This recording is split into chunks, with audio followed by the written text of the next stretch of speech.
Picture yourself stepping into an electronics store, surrounded by a blinding neon jungle of TV brands, each promising the next blockbuster viewing experience. But here is the reality check no one tells you. Some of these so-called marvels are just overpriced, shiny disappointment machines destined for the returns desk. This is Top 12 TV Brands You Must Avoid at All Cost, where we rank the household names that could drain your wallet and shred your nerves, some still clinging to glory like a washed-up rock band on a comeback tour, others as risky as buying a sports car with Kia reliability. The real shocker? The brand you trust most might actually be your biggest regret. So, which TV should you avoid at all costs? And which one is actually worth your next movie night? Let us break down the danger zones and start the countdown. Number 12. RCA. The fossil that refuses to stay extinct. RCA once ruled American living rooms, back when TVs weighed more than your average gym bro and color was a bragging right. But after General Electric snapped up RCA in 1986 and then auctioned off the brand, RCA became the TV world's equivalent of a classic car badge slapped on a rusty Kia. Today's RCA sets are built by whoever's willing to slap together the cheapest parts, usually Funai or Hisense, leaving you with narrow viewing angles, colors that look like they've been left in the sun since the Reagan years, and a failure rate that could make a mayfly blush. One engineer put it bluntly, "It's tough seeing your name on something you'd never let roll off the line in the 80s.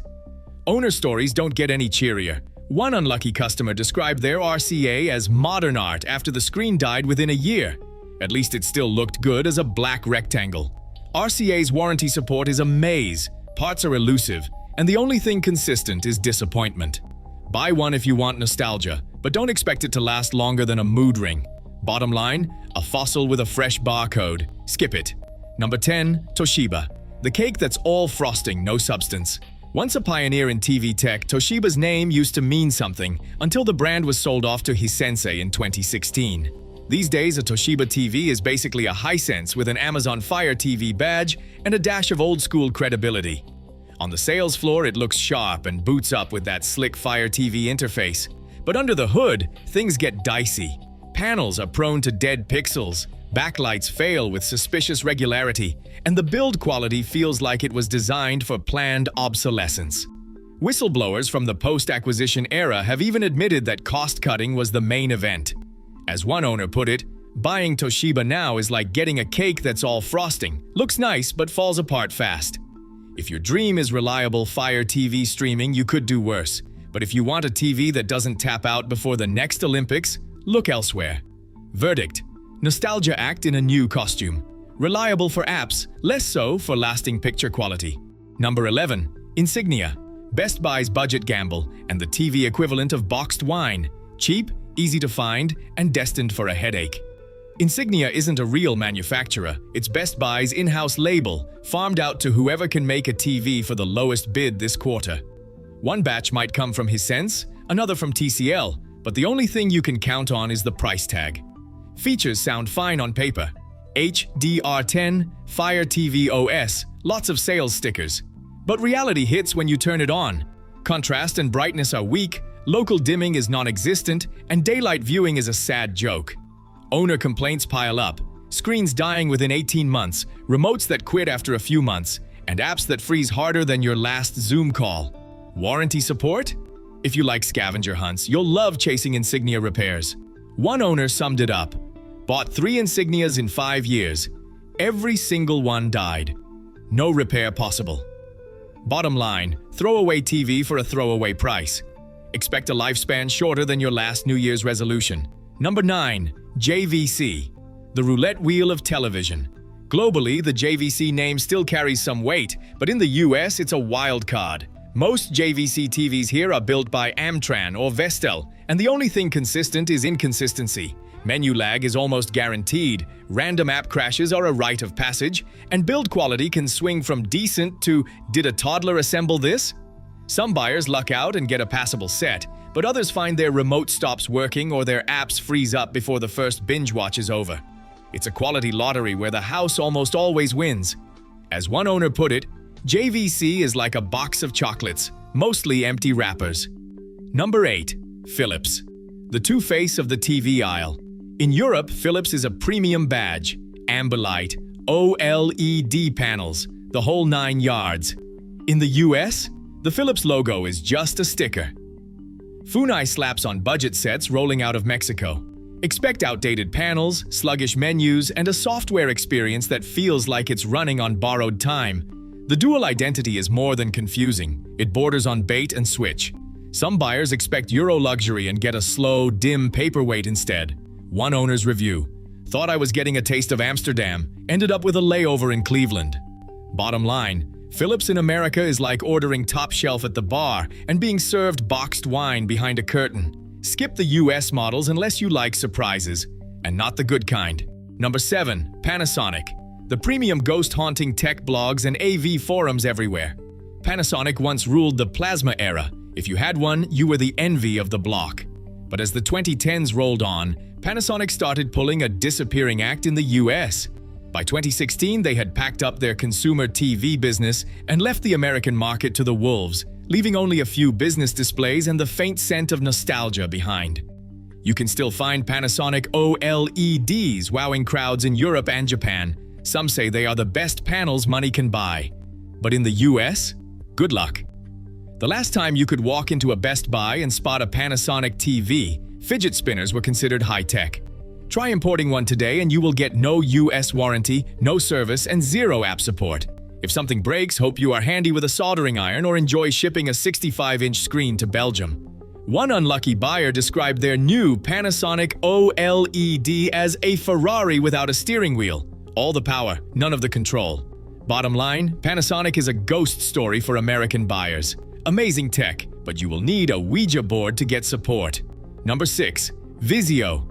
The fallen hero of the budget TV world. Vizio used to be the scrappy underdog, big screens, decent panels, and prices that made Samsung sweat. Then came the pivot. Around 2017, Vizio got caught with its hand in the data jar, quietly tracking what you watched and selling the info to ad brokers. The FTC fined them, owners grumbled, and Vizio's engineers reportedly clashed with execs over the new ad-driven SmartCast software. The result? TVs bogged down by laggy menus, forced updates, and more glitches than a beta test. One owner summed it up: "My Vizio freezes more often than my freezer." Firmware updates sometimes fix one problem and create 2 more. And if you are hoping for a snappy interface, SmartCast is about as responsive as a sleep-deprived sloth. The hardware can still be decent when it works, but support is spotty, and the brand's reputation for reliability has gone the way of Blockbuster. Vizio's slide from budget champion to ad delivery platform is a lesson in how to lose trust overnight. Once the smart choice, now a cautionary tale. Buy only if you like playing tech support on weekends. Number 5. Hisense, the underdog with a state-sponsored gym membership. Hisense used to be the TV world's scrappy garage band. Loud, a little rough, but always playing for gas money. Then China gave them a shot of adrenaline in the form of major subsidies and a global expansion plan. By 2016, Hisense was storming into the US market, snapping up shelf space at Walmart and Best Buy, and building their own factories from Mexico to the Czech Republic. Here's where things get interesting. Hisense didn't just show up with bargain bin specials. They brought ULED tech and mini LED backlighting, throwing quantum dots at the screen like confetti at a parade. Peak brightness on recent U8K and U8N models hits 2000 nits or more, which means HDR highlights that can practically double as a flashlight. Out-of-the-box color accuracy is so good, most owners never touch the settings. And for the first time, budget buyers get wide color gamuts and local dimming that can actually compete with the big dogs. But it's not all stadium anthems and world tours. Hisense still can't shake a few garage band habits. The speakers sound like they're broadcasting from inside a cereal box, and build quality can be hit or miss. Some models feel solid, others flex if you look at them sideways. Owner complaints about tinny audio and the occasional wobbly stand are still around, but reliability has improved. Warranty claim rates on recent ULEDs are under 5%, a huge leap from the early days. One owner review: "Picture's amazing, but I had to buy a soundbar before my family staged an intervention." Bottom line, Hisense is the best value leap in years. Rock band ambition, garage band polish. Buy if you want flagship visuals without the flagship price, but budget for a soundbar. Number 4. TCL, the disruptor that turned the TV aisle into a game of high-stakes roulette. TCL crashed the US market in 2016, cut deals with every big box retailer, and started pumping out TVs so fast you'd think they were printing money. Their secret weapon? Owning their own panel factory, CSOT, and mixing in third-party panels from Samsung Display and BOE when demand spiked. That's how you get a 65-inch 4K Roku TV for the price of a nice dinner out. But here's the catch. The infamous panel lottery. Two TCL TVs with the same model number can have totally different guts. One might have a VA panel with deep blacks and killer contrast, while the next box over is rocking an IPS panel with milky grays and average brightness. Quality control has gotten better since 2022, but return rates for some series still hover around 10%. Owners either win big, my TCL is flawless, or end up rolling snake eyes with dead pixels or light bleed.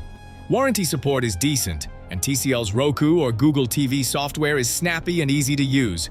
But if you get a dud, you're heading back to the store faster than you can say exchange policy. Bottom line, TCL is the Tesla of TV value. Huge upside, but you're gambling on the panel you get. Perfect for deal hunters who like a little risk with their reward. Sony stands apart as the luxury sedan of televisions. Quietly confident, engineered for those who care about the details.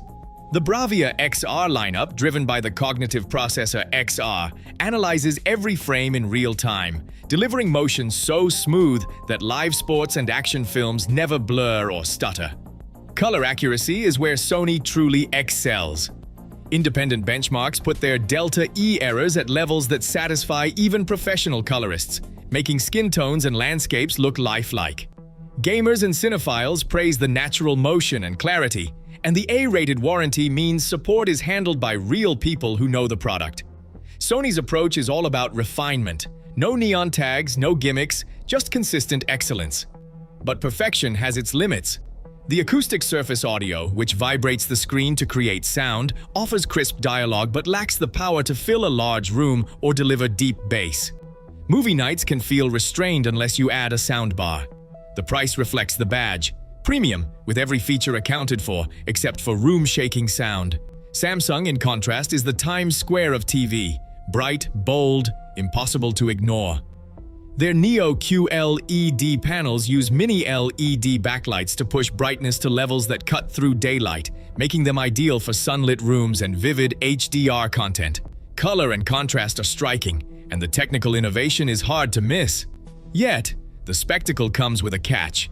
Since 2018, Samsung's Tizen OS has packed in more advertising with every update.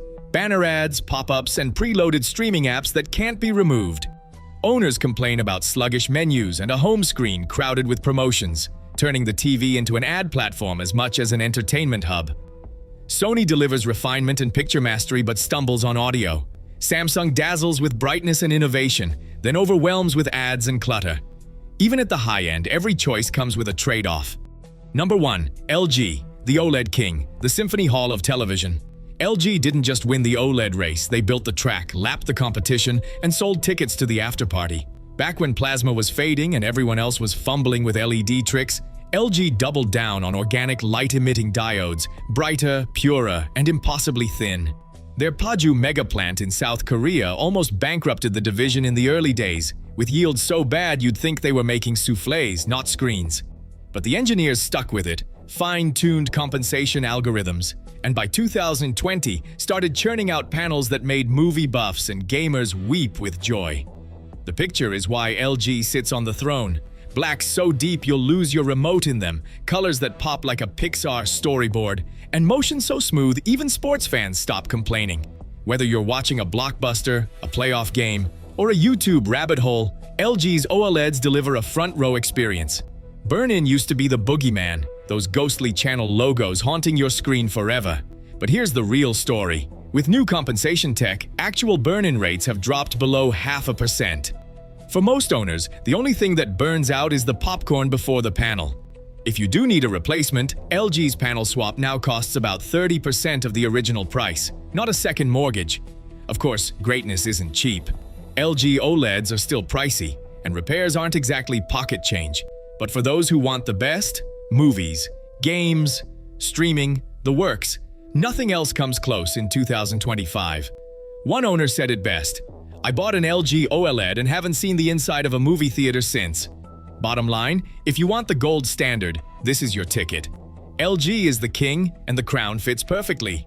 In 2023, less than 0.5% of LG OLED panels showed burn-in, while Insignia models remained the most frequently returned TV at major US retailers.